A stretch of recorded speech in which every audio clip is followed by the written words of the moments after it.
The penthouse was quiet. Too quiet. Sylvan Cross stood shirtless in the center of his glass-walled bedroom, eyes locked on the unmade guest bed across the hall. He hadn't stepped into that room since that night, but the sound still came. Every night. Soft, familiar, echoed in his ears. Her voice. Not his wife's. Her sister's. That one night, a night fueled by weakness, now clung to him like sweat in an empty room. He'd gained nothing, and lost the only woman who ever prayed for his peace. And now, the world watched as the woman he betrayed walked away with his name, and nearly everything attached to it. Welcome back to Mr. Charles Stories, the place where betrayal meets consequences. And love isn't always enough to survive the silence that follows. Today's story is not about money. It's not even about sex. It's about what happens when the person who held you together finally lets go and walks away quietly, while the world watches you fall apart.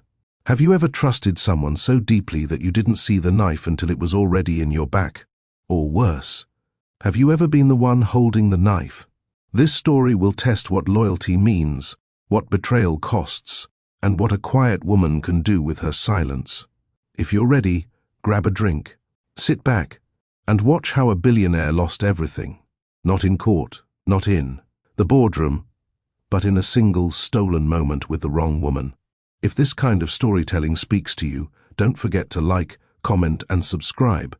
We've got more real-life inspired tales that cut deep and remind us all, some mistakes don't get forgiven.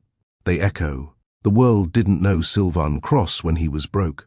They only knew the man on magazine covers, the one who flew private, ran billion-dollar meetings, and walked into rooms where every head turned. But long before that, before penthouses and hedge fund headlines, Sylvan was just a man in a second-hand suit, eating gas station sandwiches and sleeping under too many unpaid invoices. He was 26, exhausted, and living off a dream he hadn't fully mapped out yet. Every morning started with cheap coffee and a prayer he didn't believe in. Every night ended with him studying pitch decks he'd copied from strangers on the internet, hoping the next day wouldn't kill what was left of his hope. Then he met her, Celeste. It wasn't loud. It wasn't magical. It was soft, real, the kind of moment most people miss because they're looking for sparks. She was working in the lobby cafe of a downtown co-working space. He came in to pitch a client who forgot he existed. She noticed him pacing outside with cracked shoes and no umbrella in the rain. When he finally walked in, soaked and silent, she handed him a towel before he even ordered coffee. "You don't have to say anything," she said. "Just breathe." He'd never forgotten that. Back then, Sylvan didn't know love could be quiet. He thought you had to chase it with flashy dinners or big moves. But Celeste taught him different. She brought him food when she noticed he skipped meals. Not takeout, real meals. She once made him lemon chicken with rice, packed in a glass container with his name written on a post-it note. He opened it after a long investor meeting, a meeting that didn't go well. As he sat there, in the dark corner of an empty rooftop, he remembered the note. "Even lions need feeding.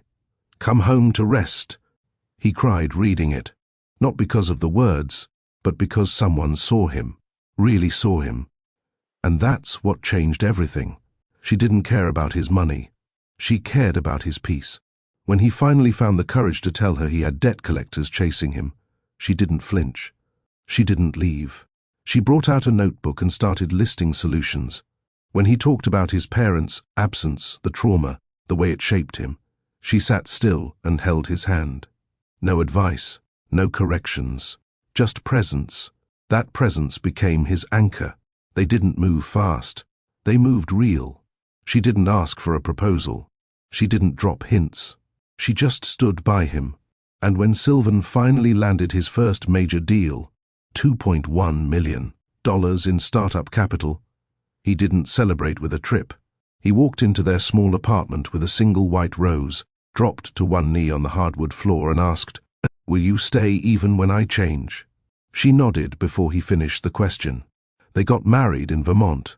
No cameras, no press, no spectacle, just snow, just a fire crackling inside a mountain cabin.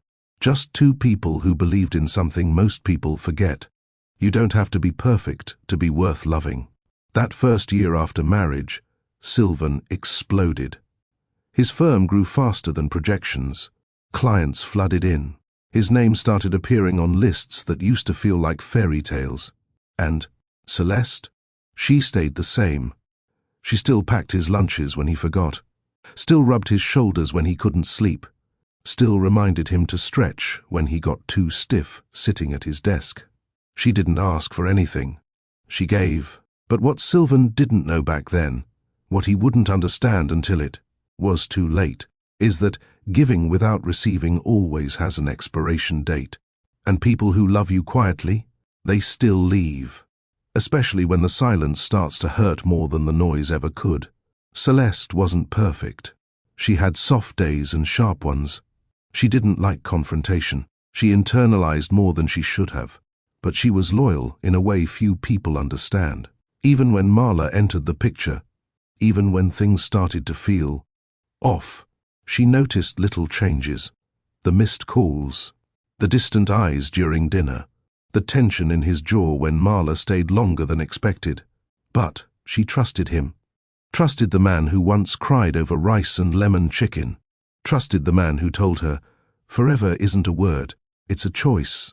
So she smiled through the worry, packed her bag for the retreat, and kissed him at the door one last time. "Be good," she whispered, pressing her forehead to his. "I always am," he lied. The weekend began with peace. Celeste had left in the early hours, suitcase rolling softly against the marble floor. Sylvan watched her from the balcony, her form disappearing into the morning haze. She didn't turn around, didn't wave. She trusted him completely. He didn't deserve it. By noon, the apartment felt too quiet. No soft humming from the kitchen. No scent of cinnamon tea steeping in her favorite chipped mug. No notes taped to the fridge reminding him to eat. He worked, or at least tried to. The numbers blurred. He scrolled through half-read emails, then through photos. There was one of Celeste asleep on his shoulder after their trip to Seattle. Another of her barefoot in their living room, laughing with a spoon of batter in her mouth. The last one, her standing in his oversized hoodie, flipping through investor reports with a red pen between her fingers. She always cared, even about things that weren't hers to fix. That night, the buzzer rang. It was Marla. Her voice cracked through the intercom. "I lost my key again. Please, just for tonight." He hesitated. His hand hovered over the release button. Then he buzzed her in. She arrived in her usual chaos. High heels in one hand, silk robe tied too loosely, a smirk on her face, like she already knew the answer to a question he hadn't asked. "You look tense," she said, stepping inside. "Is it work, or is it the silence?" He didn't respond, just poured 2 glasses of wine. They sat in the living room, on the couch Celeste picked out herself. Marla kept adjusting her robe, not because she was cold, but because she knew he noticed. And he did. He hated himself for it. She asked about his deals, his goals, the firm's future. But the conversation twisted fast. "You know," she said, tracing her fingertip along the rim of her glass, "Celeste isn't made for this world." He stared. "She's sweet," Marla continued, "but not strong. You need a woman who matches your fire." He laughed bitterly. "Don't talk about her like that." Marla leaned in. "I'm not talking bad. I'm just saying, she holds you down. I could hold you up." Then silence. Not the peaceful kind. The kind that pushes you to make a choice, right or ruin. Sylvan stood up. He should have walked away. Should have gone into his room, locked the door and drowned in guilt. But instead, he said, "I need air," walked onto the balcony. And she followed. The night air was cold. She pressed her body to his back. "She'll never know," Marla whispered. "But you will, and you'll remember how I made you feel alive." He turned.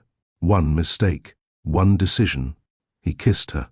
And somewhere, in the dark of that city skyline, a love story ended without a word.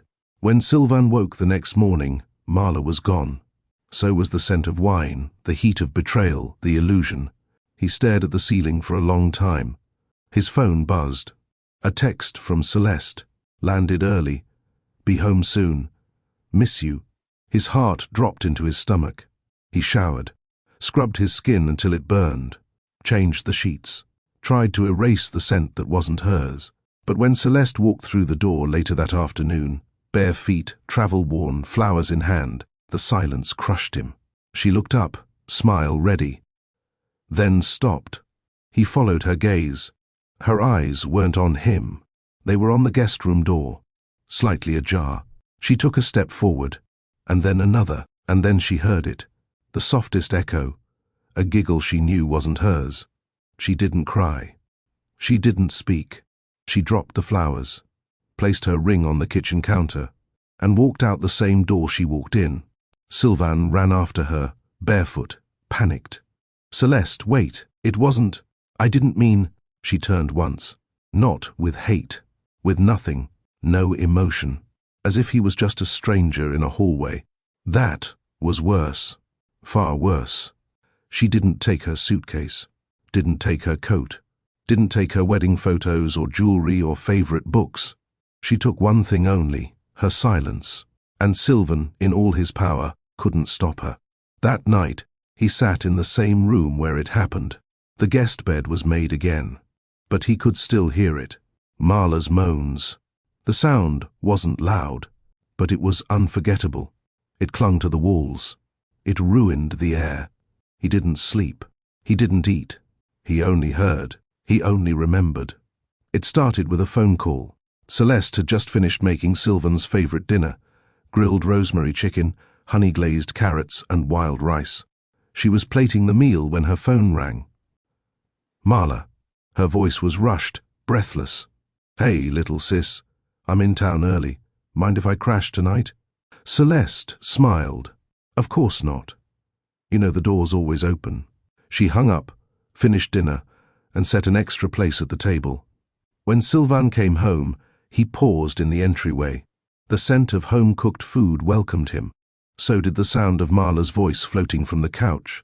His expression changed, but he said nothing. He kissed Celeste's cheek, sat down, ate silently. That was the first time. The second time was a week later. Marla said her lease was ending. Only for a few days, she promised. I just need to figure out my next move. Celeste agreed instantly. No questions. She turned the guest room into a cozy space with candles and new sheets. Even printed Marla's name on a little card for the nightstand. To make it feel more permanent, she'd said, laughing. Sylvain wasn't laughing. He'd noticed Marla's eyes linger too long. Her robe sleeves slipping lower every morning. The way she always showed up when Celeste was distracted. She didn't look at him like family, and that made his skin crawl. But he said nothing. Celeste was his wife. Marla was her sister. What could he say without sounding paranoid? Marla made herself comfortable. Too comfortable. She cooked sometimes, always when Celeste wasn't home. She left wine glasses on the balcony, a towel on Sylvain's bathroom hook. She commented on Celeste's sweet, quiet energy, always laced with sarcasm. You ever wish she'd argue back? Marla asked one evening, glass of red in hand. She's almost too peaceful. Sylvain didn't respond. She stepped closer. You know, not everyone can keep up with a man like you. Some of us understand the fire. He stepped away. Coldly, you're her sister, Marla. She smirked. For now, he told Celeste once, gently, that maybe it was time for Marla to move on. Celeste laughed softly. She's family, Syl. She doesn't have anyone else. Can't we just be her safe place for a while? He nodded. But something shifted. Not in Celeste. In him. Marla took up space without asking. She used their espresso machine and left makeup brushes in the guest bath. She lounged in the living room in one of Sylvain's old hoodies, the one Celeste always wore on rainy days. He walked in on her like that once. She was curled up under a blanket, TV remote in hand, hoodie falling off her shoulder. Oh, she said, not bothering to adjust it. Didn't know you'd be home early. I live here, he replied flatly. She smiled. For now. Still, Celeste remained patient. She believed Marla was going through something. She believed people deserved grace. And because of that, She never noticed. One night, Sylvan and Celeste had a quiet moment on the balcony. Candles lit. 2 glasses of wine, her head resting on his shoulder. He finally whispered, "Do you ever feel like she doesn't leave because she doesn't want to?" Celeste blinked. "Who, Marla?" He nodded. She shrugged. "Maybe. But I'd rather give her a couch than let her sleep on the floor somewhere else." Sylvan stared at her. At the way her kindness blinded her. At the way she refused to imagine betrayal. The next day, Marla showed up in his office at home. She wore a black robe, and nothing else. He slammed the door shut before she stepped further. "What are you doing?" He hissed. She laughed. "You didn't tell her about last week." "There's nothing to tell." "Oh, baby," she whispered, moving closer. "But there could be." He turned away. "Put on clothes," he snapped, "and get out of this room." She left, but not before saying one last thing: "You'll cave." They always do. Days passed, but Sylvan couldn't unsee what he saw. Marla's robe, her smirk, her words. He tried to shake them off, buried himself in work, kept busy, avoided being home when she was around. But even at the office, her voice crawled into his thoughts. "You'll cave." They always do. He hated that she was right, not because he wanted her, but because she made herself impossible to ignore. Her presence lingered, even when she wasn't in the room. She didn't just cross boundaries. She erased them. And Celeste still didn't see it. One night, Celeste made tea while humming a soft melody, one he hadn't heard since their early days. It used to calm him. Now it made his chest tighten. "I was thinking," she said, sliding a mug toward him. "Maybe we should help Marla find a small place nearby." His eyes lifted. "She's been here a while. I love her, but we need our home back." His throat dried. "You're sure?" Celeste smiled. "I'm sure." He exhaled. Relief, real relief, settled on his chest. But it didn't last long. Marla walked in just as they were clearing the table, shopping bags in hand, lipstick fresh, like she owned the space. "I got a dress for that gala next month," she said. "Figured I'd tag along with you two." Sylvan froze. Celeste hesitated. "You're coming with us?" Marla shrugged. "Why not? I look good in red. Might spice up the press photos." Celeste laughed nervously, thinking it was a joke. Sylvan didn't, and he didn't find it funny.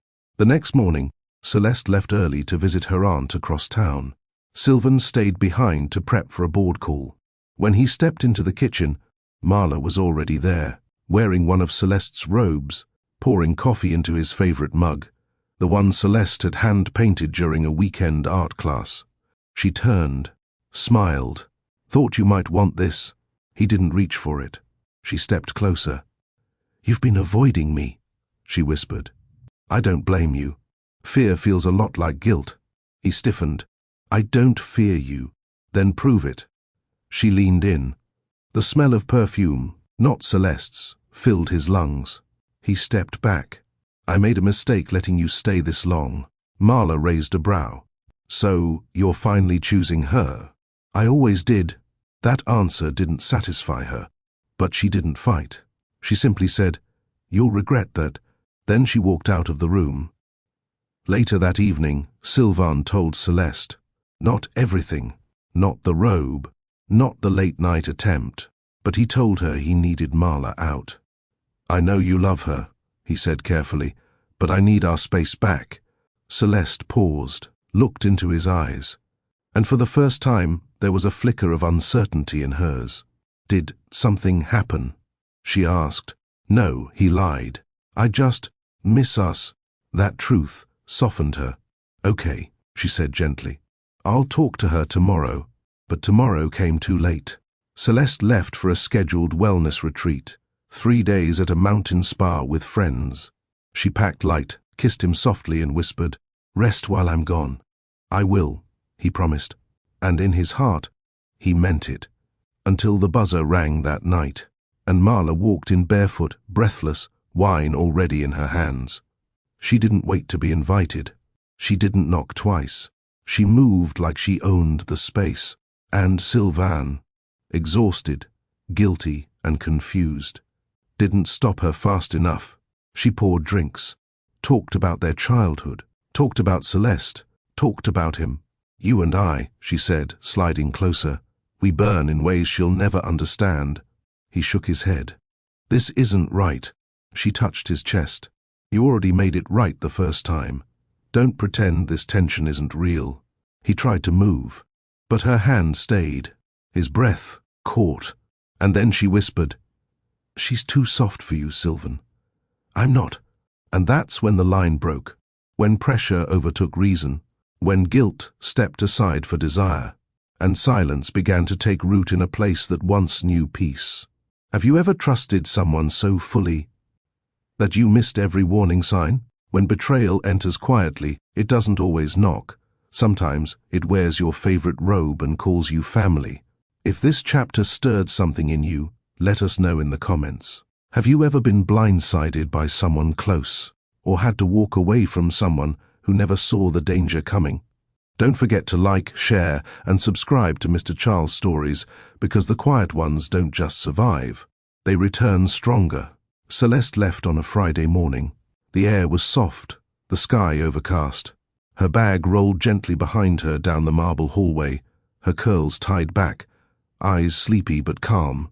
She paused at the door, leaned up, and kissed Sylvan's cheek. "I'll text when I land. Just rest this weekend." He nodded, hands deep in his robe pockets, masking the tension in his shoulders. He watched her leave, watched the elevator doors close, and stood there long after the silence returned. She was gone, and the house wasn't empty. He didn't hear Marla come out of the guest room, but she appeared, barefoot, robe, no shame. "Is it weird how quiet it feels when she's not here?" she asked, yawning like it was her home too. He didn't respond. She walked into the kitchen, pulled open the fridge like it was hers, grabbed almond milk and poured a glass, then turned around. "Want breakfast?" "No," he said flatly. She smiled. "Still mad?" Sylvan walked away. He closed himself off in his home office, staring at the login screen of his firm's cloud portal for 20 minutes without typing a word. His thoughts tangled. Guilt, tension, desire, shame. Marla wasn't just bold.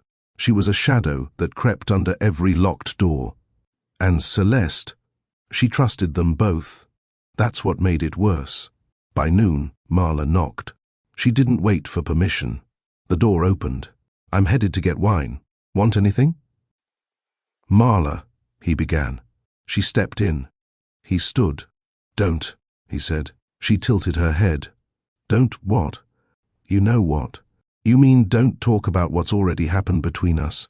"Nothing happened," he snapped. She took a step closer. "It could." Sylvan's jaw clenched. He grabbed his phone, walked out. The next few hours he stayed out. Errands he didn't need, streets he didn't recognize, anything to stay away. He came home after dark. The lights were dim. Jazz played softly in the background. Not Celeste's playlist, but one Marla had used before. Wine glasses on the counter. And Marla, curled up in his wife's spot on the couch, in his wife's old hoodie. Bare thighs, no pants. She looked up, smiled. "I kept dinner warm." He stared. She rose slowly. "This silence between us, Sylvan," she whispered. "It's not guilt, it's heat." He didn't speak. She crossed the room, took the glass from his hand, set it on the table, and placed both her palms on his chest. "You want to stop pretending?" She breathed. He didn't move, didn't blink. His body stood still, but his mind screamed. He thought of Celeste, her voice, her laughter, the way she said his name when no one else was listening. And for a moment, that memory almost saved him. The rest of the night was a blur. Shame doesn't always come like thunder. Sometimes it comes as quiet breath, misplaced hands, and the sound of your own guilt breathing too hard in the dark. By morning, Sylvan woke with his back to the wall and Marla tangled in his sheets. He sat up. His mouth tasted bitter. The room smelled wrong. He got up and showered. But the water didn't clean anything. Celeste's text came in just after noon. We're heading to the lake for meditation. I feel rested. Hope you're okay. He stared at the message, typed nothing back, not because he didn't care, but because he didn't know what to say to a woman who loved him with her whole soul, while he lay in a bed her sister had defiled. He sat down at the kitchen table, put his head in his hands, and wished, for the first time, that he wasn't him. Celeste woke up restless. The retreat was beautiful. Serene lake, gentle breezes, calm faces, but something inside her buzzed. She checked her phone. No texts from Sylvan. Usually he sent short updates, even just, "Miss you," but nothing this time. She brushed it off, told herself he was working, pushed the worry down. She had learned long ago that peace meant not obsessing over the little things. Still, she packed her bag early. By 2 p.m., she was in a car heading back to the city. She thought about surprising him, thought about the look on his face when he saw her. She even smiled, picturing him in sweats, pacing with coffee, muttering about a missed call. But what she walked into wasn't a surprise. It was a funeral, and the only thing buried was the truth she never expected to find. The building's lobby greeted her with warm light. The doorman smiled, recognizing her instantly. "Back early, Mrs. Cross?" She nodded. "Wanted to be home." Upstairs, her keys slid into the door easily. She stepped inside. The air was still, too still. No candle lit, no soft playlist, no scent of his cologne, just silence. She moved through the apartment softly, pulling her suitcase behind her. She didn't call his name. She wanted to see his face first, to surprise him. Halfway down the hallway, she paused. The guest room door was slightly open. She heard something, a soft laugh. Her body stiffened. She stepped closer. A sound again. She pushed the door open. Slowly, what she saw didn't make her scream. It made her go still, like glass before it shatters. Marla, naked, asleep in the guest bed. Sylvan's robe on the floor.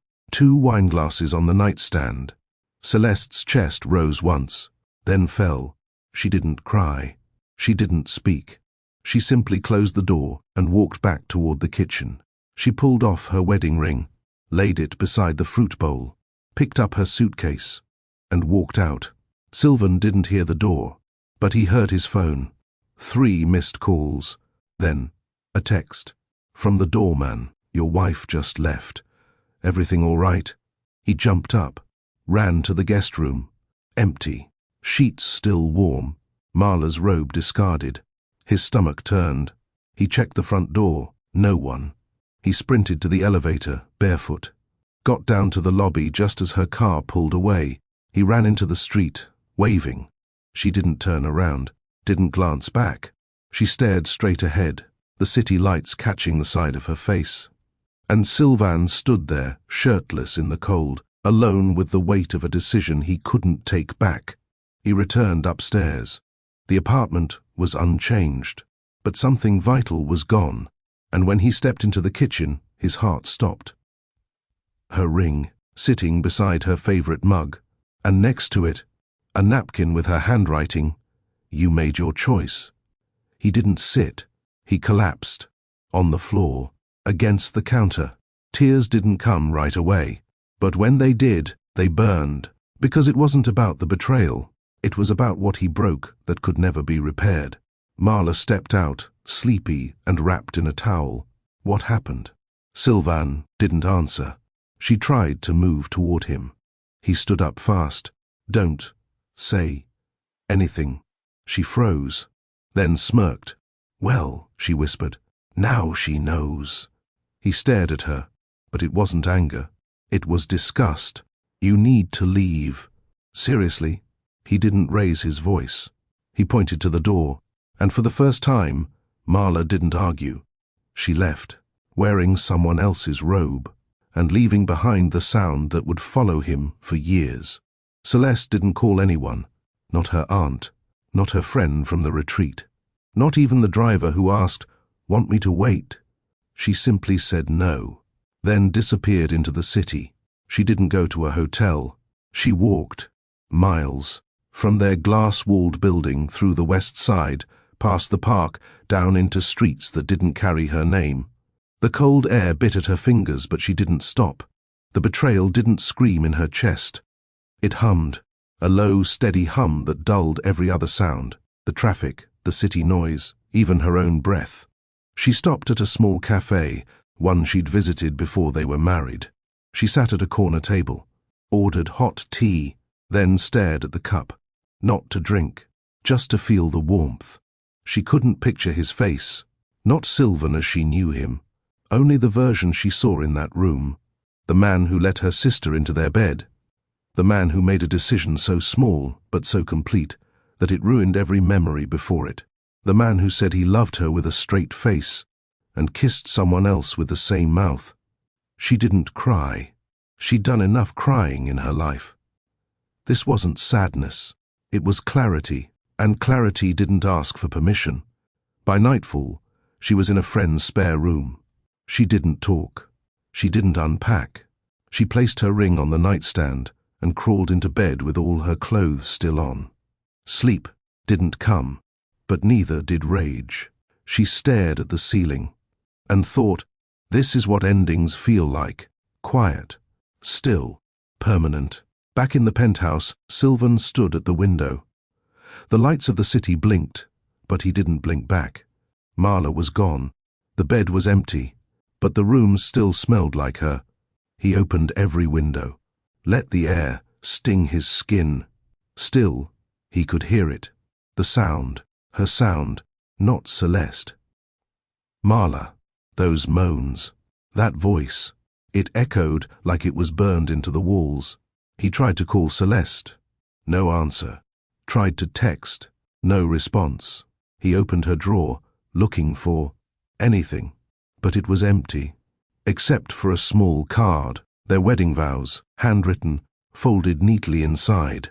He opened it, read her words aloud. I will carry you when you can't carry yourself. I will never leave unless I no longer recognize the man I married. He fell to his knees, and for the first time in years, Sylvan Cross didn't feel powerful.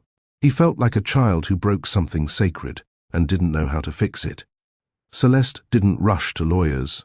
She took 2 days, 2 full days to breathe, pray, eat slowly, and think clearly. No tears, no panic, just clarity, the kind that comes when you stop hoping a person will become who they promised to be and start remembering who you are without them. On the 3rd morning, she made a call, not to Sylvan, but to a woman she met 2 years ago at a charity event, a sharp, discreet divorce attorney named Maina Gray. Maina answered after the first ring. Celeste, she said, calm as ever. Say the word. Celeste replied, I'm ready, but I want everything handled quietly. Maina paused. He won't see it coming. I know. Meanwhile, Sylvan had tried calling 13 times. No answer. He emailed her twice, long drawn-out apologies filled with guilt, explanation, remorse. No reply. He waited near her favorite flower shop one evening, watched from his car, but she never came. She wasn't hiding from the world. She was just done with him. And that silence, it hit harder than any screaming match ever could. The official papers came to his office, not the penthouse. His assistant brought the envelope in nervously. Do you want me to? I'll take it. He opened it slowly, his name in bold, and hers. No dramatics, no scandalous language, just clear facts, shared properties, shared companies, shared assets, and evidence. Detailed, documented, precise. Celeste wasn't asking for revenge. She was asking for what was already hers. Sylvan didn't fight. He couldn't. Not after reading the attachments, emails, spreadsheets, proof of her involvement in the very foundation of his firm, meeting minutes with her notes, hiring decisions she made, even the original design for his company logo, drawn by Celeste on a napkin the night he first got funding. She wasn't some wife on the sidelines. She was the co-architect of everything he built, and she didn't take credit. Until now. His lawyer called. "She's not trying to destroy you," the man said. "She doesn't have to," Sylvan replied. "I already did that." Celeste's divorce terms were fair, but firm. She wanted 40% of all holdings, immediate exit from shared properties, and full rights to the boutique firm she helped shape before the merger. Sylvan signed, not because he was defeated, but because he knew she wasn't coming back. Marla, meanwhile, had gone quiet. Her calls stopped. Her name faded from his phone. He didn't know where she was. Didn't care. She was no longer part of the equation, just a loud mistake that now haunted him in whispers. The press hadn't picked it up yet, but insiders knew. His CFO had left. 2 major clients quietly moved their portfolios. The silence around his name grew heavier each week, and in the shadows of it all, Celeste was rebuilding. She didn't call him, didn't send one last message, but Sylvan saw her name mentioned in a blog post 2 weeks later. Former CEO's wife launches boutique agency with quiet power, no photos, no interviews, just results, just headlines, and those hurt more than anything else, because he knew she didn't want attention. She wanted distance, and she earned it. The apartment was too clean, too quiet, too cold. Sylvan stood in the middle of the living room, looking around like a man searching for something already gone. He tried to scrub everything, sheets, carpets, even the leather couch. But guilt doesn't lift with bleach. He moved room to room, trying to distract himself, but the silence followed. And so did the sound. That sound. It didn't come from speakers, not from a recording. It came from memory, from what he allowed, from the one moment that rewired everything. Marla's voice. Soft, breathy, wrong. He shut the door to the guest room, but it didn't help. It was like her voice had soaked into the drywall. He tried working, logged into his firm's dashboard, reviewed numbers, cleared flagged emails, but he couldn't focus. The only messages that stood out were from people who hadn't heard from him in weeks. "Are you okay? Where's Celeste? Should we delay the pitch?" His hands hovered over the keyboard, but he typed nothing. His eyes landed on one unread message from Celeste's old work email. Subject, trademark transfer, boutique agency. He opened it. Attached, a formal request for name and brand rights to one of the companies she helped him build. He skimmed the body of the message. There was no anger in her words, just structure, polite, legal, powerful. She didn't scream for revenge. She didn't throw plates or set fires. She simply removed herself, silently, strategically, and somehow that made the punishment sharper. By sunset, Sylvan walked barefoot through their bedroom. Her side of the closet was empty, except for one thing, a long navy blue coat he once bought her from a tiny boutique in Paris. She wore it every winter, said it made her feel safe. He slid it off the hanger, held it close. It still smelled like her, like lavender and clean pages. He dropped to the bed and curled around it like a man hugging memory. He didn't cry, not because he didn't want to, because the pain was too dry for tears. Dinner that night was cold rice. He didn't heat it, didn't even know who made it. He sat at the kitchen table, across from an empty chair, imagining her fingers wrapped around her mug, eyes warm, always watching him like she saw through the hard surface. She always saw him, even when he tried to hide. And still, he let her walk away. His phone rang. Private number. He answered fast. But it wasn't her. It was his lawyer. Her team filed the full financial request today. "I saw the email," Sylvan said quietly. "There's more. She's moving the clients under her own name now." He already knew that. The last 2 deals he pitched were met with cool distance. One client had even said, "We think we'd like to try her approach." Not her team. Her. Celeste. The woman he underestimated. That night, he walked through the penthouse with no lights on. Let the city skyline flicker against the glass. He ended up on the guest room floor, curled up, back against the wall, staring into the bed that ruined him. The silence wasn't peaceful. It was loud, sharp, crushing, and still, in the back of his mind, he heard it. Not Marla, Celeste, her voice. That first time she said his name with hope in it. That time she whispered, "I believe in you," when no one else did. And now, he didn't even believe in himself. The divorce wasn't loud. It didn't trend on social media. No ugly press, no cameras outside the courthouse, just silence, a controlled, surgical dismantling of a shared life. Sylvain signed papers like a man surrendering to a sentence he knew he deserved. Each line on the document was a reminder of the business trip she planned, the strategy decks she edited at 2 a.m., the payroll she managed while he was shaking hands with billionaires. The empire they built had her fingerprints everywhere. He had the power. She had the proof. And now, she had 40%. His firm's board wasn't surprised when she left. What shocked them was how cleanly she did it. No emotional fallout, no smear campaign. Just one quiet announcement. Celeste Greycross Consulting Group, LLC, built with integrity, run with quiet fire. Within 10 days, 2 of Sylvain's legacy clients asked for meetings with her, not because they pitied her, but because they trusted her. They always had.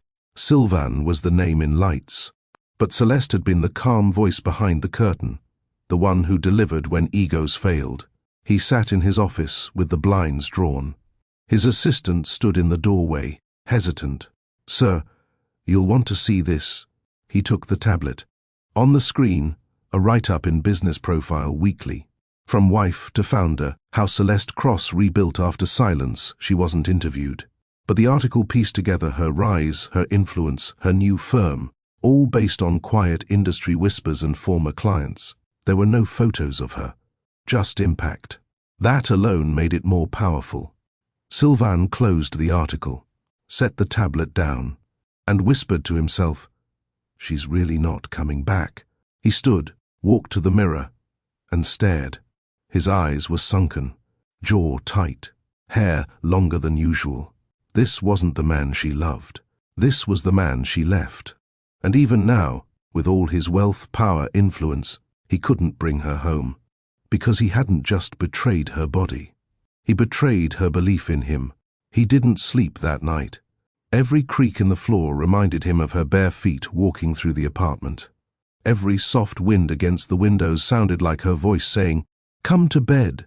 He sat in the hallway between their old bedroom and the guest room, like a man torn between who he used to be and who he became. By morning, the lawyers finalized the transfer of business shares.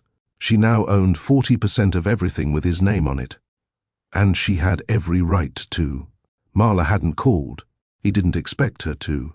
What would she say? What could she say that would matter now? She was never the problem. She was just the moment that exposed everything wrong beneath the surface. He'd let a stranger plant herself in their home, and now the roots had poisoned everything. Later that week, he opened a drawer in Celeste's old desk. Inside, her journal. He hesitated, then opened it. She didn't write about him. She wrote about herself, about her goals, her insecurities, how she wanted to build a space for clients who felt overlooked, how she dreamed of helping women find their voice in rooms that rarely made space for them. He closed the book, and for the first time he understood. She hadn't just left him. She'd returned to herself.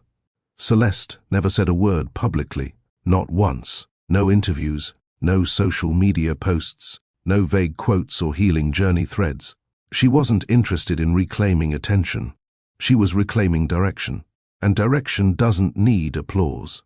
It needs discipline. The divorce was finalized on a Thursday. Sylvain didn't show up in court. He signed everything through his attorney. He didn't need to hear the judge confirm what he already felt in every corner of his body. He had lost her. Not because she ran, because she stood still, long enough for him to crumble around her. That night, Celeste sat in a quiet office space just 3 floors above her new team. She had converted the top floor of a brownstone into her headquarters. The walls were matte white. Her desk was light wood. No photos, no clutter, just a vase of fresh tulips and a small plaque that read, "Soft is still strong." Her team respected her. They moved at her pace, measured, quiet, fierce. No one whispered about her divorce. No one brought up Sylvan. They didn't need to. They saw what she was doing. She wasn't burning his world down. She was building her own. And somehow, that was louder. Meanwhile, Sylvan's board was shifting. The firm still had his name on it, but the core was different now. Clients had changed tone. Employees were less certain. They respected him, but feared he was unstable. And they were right. Because when you spend years building an empire with someone who carried the weight beside you, you don't walk the same once they leave. Sylvan had lost his rhythm. And rhythm mattered in business. He called her once after the final filing. She didn't pick up. No voicemail. He didn't try again. Not because he didn't want to, because he knew she didn't need to hear his voice to know he was sorry. She already knew. She knew the second she saw him chasing her down the sidewalk that day. She knew when she saw her ring beside the fruit bowl, the only thing left in a kitchen filled with her fingerprints. That same evening, Celeste sat with her attorney, Maina, reviewing final ownership transfers. Maina sipped her espresso slowly. "He's not contesting anything." Celeste nodded. "He won't. You know he's not the type to surrender." "I don't think he's surrendering," Celeste replied. "I think he finally sees the truth." Maina leaned forward. "Which is?" Celeste looked her in the eye. "That he didn't lose me the night I left. He lost me the night he chose her, and then didn't choose me the next morning." The paperwork was clean. Celeste would retain 40% ownership in Cross and Gray Holdings full creative, rights to CG Consulting all brand, service and name trademarks. She filed personally a 3-year non-compete clause protecting her client base from disruption. It wasn't revenge. It was restoration. Sylvan sat alone in his penthouse that night, reading over the same paperwork. The signatures were final. The assets moved. The world kept spinning. But his never felt more still. He looked around the home they once shared and thought, you never feel the silence until it belongs to someone else. Celeste didn't celebrate. There was no champagne, no toasts, no look at me now posts. The day the divorce was finalized, she went home, made chamomile tea, and sat on the balcony of her new apartment, smaller than the penthouse, but hers. She watched the street below, the world moving with its usual noise. Inside, her phone lit up with messages from friends. "Proud of you. You okay? Need anything?" She replied with a simple, consistent line. "I'm steady." Because she was. No longer waiting for closure. No longer bracing for the next apology. Just steady. Across the city, Sylvan wasn't. His office was polished, but his presence had dimmed. He spoke less in meetings, left early, delegated more. He had built a name that once stood for strength. Now, people whispered behind closed doors. He looks thinner. He's not the same. She really was the backbone. And they weren't wrong. Celeste had been the foundation. He'd always been the face. But when the foundation leaves, the building leans. Celeste was thriving. She met with 2 legacy clients at a downtown cafe. Clients who'd once told her quietly, "We stayed for you, not him." Now, they came to her firm directly. No middleman. No hesitation. "I trust how you move," one said, shaking her hand. "You make silence feel like strength." Celeste didn't flinch. She smiled softly. She had nothing to prove anymore. Sylvan sat on the rooftop of the penthouse that evening. He hadn't been up there in weeks. He remembered when Celeste first decorated it with string lights and candles. She'd turned that cold rooftop into a quiet escape. They had once danced up there. No music, just movement. Now, the lights were gone. The warmth, too. Just stone, wind, silence. And him. He pulled out his phone, scrolled through old photos. There she was, laughing beside a lemon tree they tried to grow, holding a sparkler on New Year's Eve, reading on the couch with a face mask on, hair tied up, wearing his hoodie. Photos didn't lie. She hadn't just loved him. She had stayed through storms he never admitted to causing, until he became the storm. The next morning, Celeste received a delivery, a small box. No note. Inside, her old engagement ring. She stared at it for a long time, not because she wanted it back, but because she understood what it meant. He was saying goodbye, not through words, through return. She didn't cry. She didn't call. She took the ring, closed the box, and placed it in a drawer. Some things don't need to be burned or buried. They just need to be put away, quietly. Her firm signed 3 new clients that week. One of them a high-profile executive who had quietly watched the divorce unfold. "You never flinched," she told Celeste during their meeting. "You moved like you already knew who you were, even without him." Celeste replied, "That's because I did." And Sylvan? He finally stopped calling, stopped writing drafts of emails he never sent.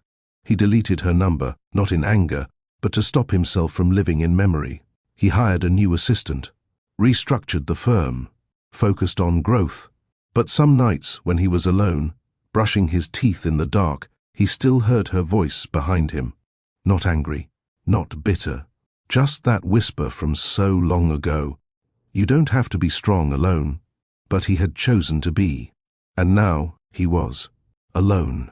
Have you ever watched someone walk away, not with rage but with grace, so strong it made you question everything you thought was power? Celeste didn't raise her voice. She didn't slam doors. She left with what was already hers. And let the silence say the rest. Tell us in the comments. Have you ever reclaimed your worth without saying a word? Do you believe silence speaks louder than revenge? Tap into the conversation. Like if you felt that shift, share this story with someone who needs to remember their strength. And don't forget to subscribe to Mr. Charles Stories, where quiet power always rises. Celeste moved quietly. She always had. But now the world noticed. Her name started appearing in places it never had before, not attached to Sylvan, not buried behind the scenes but printed clearly, boldly. Celeste Gray Cross, founder, consultant, operator. She hadn't changed her voice or presence. She was still soft-spoken, still steady, but her clients noticed something different, a sharper focus, a command beneath the calm. In meetings, she didn't pitch herself hard. She didn't beg for trust. She simply laid down the facts, clean, simple, true, and people followed. It started with one major client, a retail tech group she'd helped scale under Sylvan's firm years ago. They reached out with no press, just a question, "Can we work with you directly now?" Her reply was measured, "If you're serious, let's talk Monday." They signed that Thursday. By the following week, 2 more followed. No fanfare, just silent shifts in industry circles. Meanwhile, Sylvan saw it, felt it, in his reports, in meetings that used to flow but now stalled with awkward pauses, in clients that spoke of rethinking strategy and consolidating services. He recognized the language. They were preparing to walk, and many already had. He brought it up during a board sync. "She's drawing them away. We're bleeding slowly." One partner replied, "You don't get to call it poaching when it's her land." Another said nothing, but nodded. Sylvan didn't argue. He couldn't. He knew Celeste wasn't playing dirty. She wasn't stealing. She was reclaiming. Everything she helped build, from the foundation up. At her new firm, she kept her team lean. 4 full-time staff. 2 part-time consultants. Everyone hand-picked. Everyone respected the silence she moved with. They didn't interrupt when she paused in thought. They didn't rush her emails, because they understood quiet wasn't indecision. It was precision. She walked into every room with full ownership, not just of her ideas, but of her voice. And when she spoke now, she didn't soften her insight to protect fragile egos. That version of her had died the day she stood outside her own home, watching the man she trusted beg her not to leave. She left anyway, and found her strength in the leaving. That month, She hosted a small gathering, not a party, not a launch event, just dinner. 12 people, all clients, all women, founders, executives, operators, builders. They sat around a long table with candlelight and handwritten name cards. Celeste wore a cream blouse and jeans. No statement earrings, no spotlight, and yet everyone listened when she raised her glass. To rebuilding, she said softly. Not to prove a point, but to prove ourselves right. Sylvan sat at the head of the long conference table in his firm's high-rise office, but something about the seat felt smaller now. Across from him, his CFO quietly presented a quarterly report. Losses, unspoken client exits, wavering investor confidence. The numbers weren't catastrophic, yet, but they told a story, one that was becoming harder to deny. The shift had begun when Celeste left, and it was still unfolding. He scrolled through the client list on his private dashboard. 4 major accounts were gone. 3 more had requested operational flexibility, which meant they were already speaking with someone else, probably her. Celeste wasn't launching a public attack. She didn't have to. She was simply showing people what she'd always been capable of. And that was louder than any revenge campaign. Later that evening, Sylvan walked through the firm's executive floor alone. He passed her old office, the one she worked in when they first started, before they had titles, before the money changed everything. He opened the door. The lights flickered on. The air was still. The desk was gone. The walls bare. But the memory was vivid. Celeste, hair pulled up, tapping away at her laptop, papers spread out, scribbles on a whiteboard in red marker. She used to work until midnight in that room, sometimes barefoot, always focused, and always for them, not just him, them. He sat in the empty office for a long time, then called his assistant. Cancel tomorrow's board meeting. Yes, sir. Everything all right? He paused, then said quietly, just tired of talking when nothing's changing. Back at her firm, Celeste was writing thank you notes by hand. Not because she needed to, because she wanted to. One for a client who referred her. One for a supplier who'd rushed a deadline. That's how she moved. Not to be seen, but to be felt.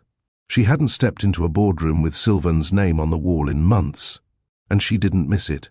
Because this was hers, fully. One afternoon, she received an envelope. No return address. Inside, a short letter.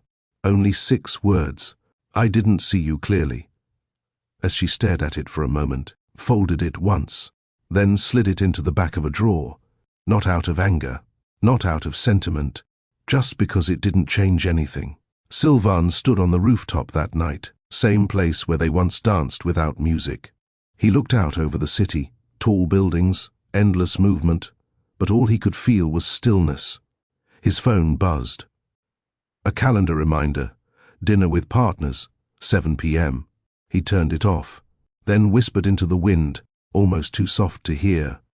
She didn't raise her voice. But she took everything I never protected. Marla came back 2 months later, not with flowers, not with guilt, but with assumption. She walked into Sylvan's office unannounced, wearing heels that clicked louder than her presence warranted, and sunglasses that didn't match the overcast sky. The receptionist froze. Does Mr. Cross know you're coming? Marla smirked. He will. She stepped in without permission, and Sylvan, sitting at his desk with his sleeves rolled, didn't look up right away. When he did, he didn't blink. Marla, miss me? No, she laughed. The same way she always had, dismissive, self-impressed. But this time, it didn't land. There was no warmth, no attention, no tension in the air, just distance. You haven't returned my texts, she said, closing the door behind her. I didn't plan to. You're still mad. He stood up, walked to the window. I'm not mad, Marla. I'm done. She scoffed. So, what? This is it. You don't even want to talk about what we were. He turned. What we were was one mistake I made in a weak moment. You were a guest in my house, in her house, and you didn't just disrespect it, you burned it down. She stepped forward, and yet You let me in. Don't act like this is all on me. He didn't flinch. No, I own my part. I always have. But you don't get to rewrite the damage just because you're uncomfortable with being an accessory to it. Marla's face dropped. Her voice sharpened. So that's what I am. An accessory. You were a test I failed. She didn't expect that. The air cracked. Her ego bent. You really think she'll take you back? She said bitterly. You think all this soft grieving will make her forget what you did? He took a breath. I don't expect her to come back. I don't deserve that. But I won't stand here and pretend you didn't help rip that apart. She stared at him for a long time, then smirked. She's not coming back. You know that, right? I do. Silence. Marla nodded slowly, then said the last real truth between them. Even when I was in your bed, you were still hers. She left. No dramatic exit, no final attempt, just a quiet door closing behind her. And when it shut, Sylvan felt something shift. Not relief, not clarity, something closer to grief, the grief that comes after you've already accepted your punishment. And start living with it. That night, he sat in the same guest room one last time.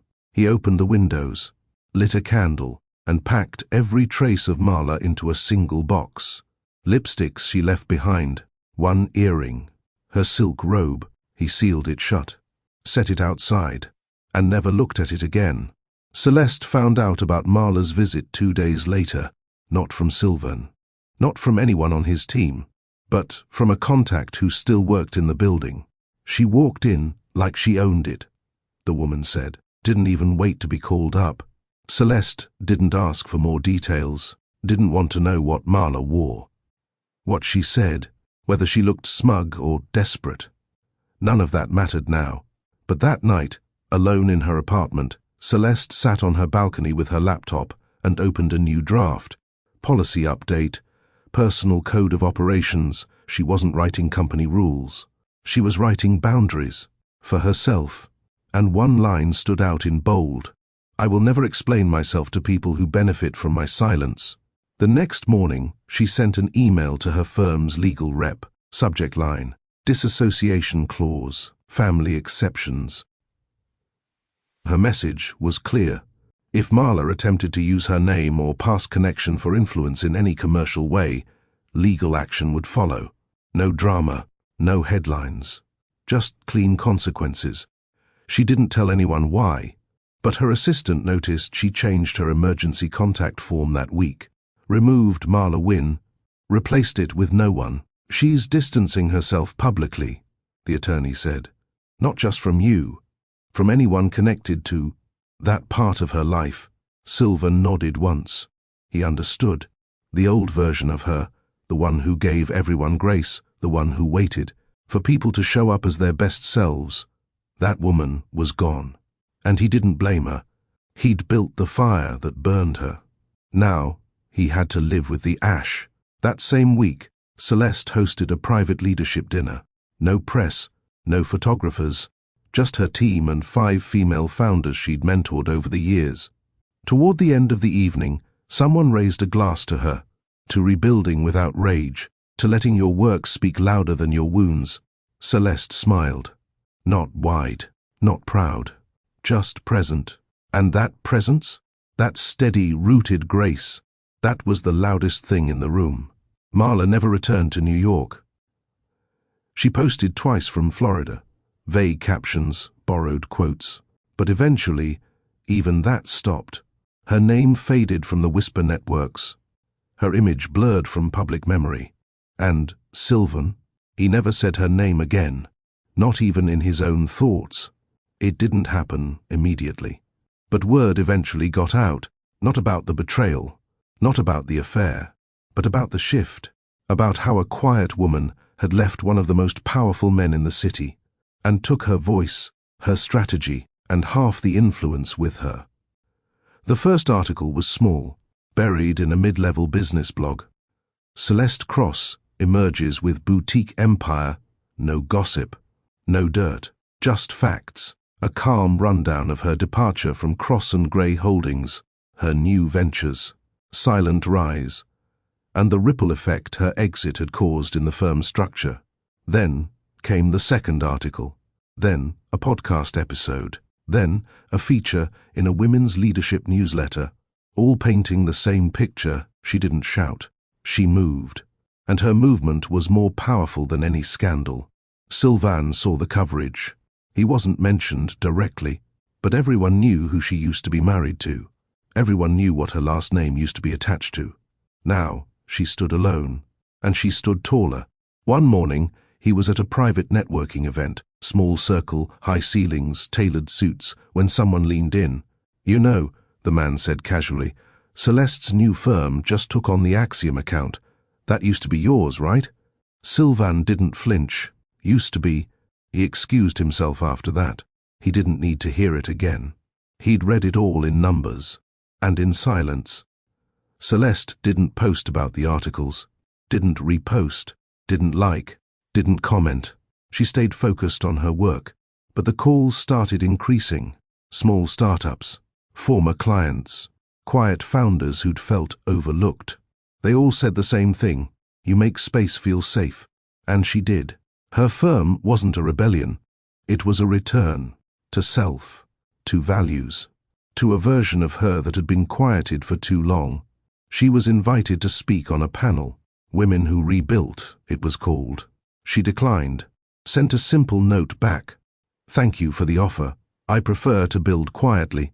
Sylvain's company held strong, but it no longer felt like his. The board kept things running, his name still printed on the wall. But the air was different. No one challenged him the way Celeste did.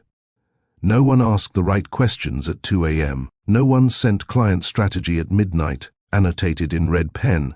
He had the house. She took the heartbeat. One night, he watched one of her client brand launches online. Simple, elegant, human. It had her fingerprints all over it. He turned the screen off halfway through, not because it hurt, because it reminded him of everything he once had access to and wasted. He tried therapy again, sat across from someone with kind eyes who asked hard questions. "What do you want from her now?" Sylvain looked at the ceiling. "Nothing." He paused. "Not even forgiveness. I just want her to stay winning." Celeste stepped into the conference hall just before 10 a.m. The venue buzzed, polished voices, designer heels, strategic handshakes. But when she walked in, everything felt still. Not because she demanded attention, but because her presence disrupted noise. She had been invited as a guest, not a speaker. The organizers hadn't expected her to attend. Her assistant RSVP'd with a soft "she may pass by," but here she was. Simple cream blouse, no flashy bag, no glam squad. Still, heads turned, because the story had already traveled further than her voice ever had. One woman from a major consulting firm approached. "I've followed your work for years," she said softly. "Didn't realize how much of your former firm was built by your hands." Celeste nodded once. "Neither did they." The woman chuckled. "They know now." The next panel was called Legacy Without Apology. Celeste didn't sit on the stage, but her name came up more than once. One speaker said, "There's a woman in this room who left a legacy behind," and then built a louder one from scratch. Without saying a word, no one said her name. They didn't have to. She felt it in the glances, the respectful silence that followed. Back across town, Sylvain sat in his office, watching a live stream of the event. He hadn't planned to. His calendar reminder had popped up by accident, but something made him click. When her name echoed through the room, his throat tightened. He paused the stream, stared at the frozen frame, a room of executives watching someone off-screen.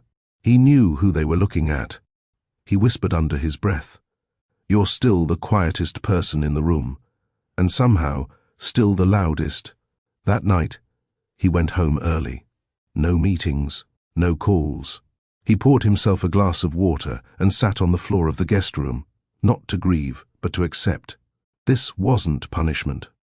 This was consequence. He had gambled something sacred, and lost. And the worst part, he didn't lose to a man, or a firm, or a competitor. He lost to her silence. And he'd carry that with him long after the headlines faded. Celeste ended her day with a walk.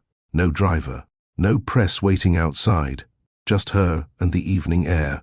She passed a newsstand, saw a magazine with her name on the cover, The Silent Builder. She smiled once, didn't buy it, didn't even pick it up, because she didn't need reminders of who she was now.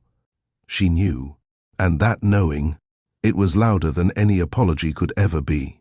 The nights were the worst. Sylvan could go hours, even full days, without thinking of her.